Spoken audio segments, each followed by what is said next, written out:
So eto na nga, sa front line ngayon, kung makikita nyo sa aking likuran, yan ang mga miyembro ng Philippine Coast Guard at ng DOTR SAIG. Sila ay nag-o-operate ngayon dito sa Muñoz, Quezon City. Kasi kung mapapansin nyo nga naman itong mga nakarang araw, gigil na itong si Transportation Secretary Vince Dizon.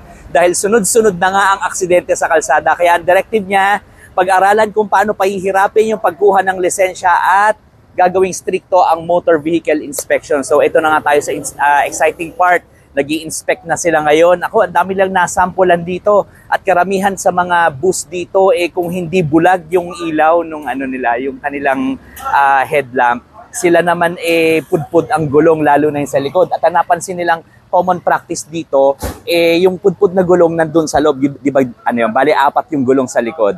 So, nakatago yung pudpud na gulong sa likod, tapos nasa labas yung may konti pang threading. Naku po, 5,000 pesos sa multa dyan at merong 5 demerit points doon sa driver. Ang driver, kapag ka naka 40 demerit points, 2 years na hindi makakapagmaneho at pag pwede na ulit sila magmaneho, back to student license sila. Naku, medyo mabigat po.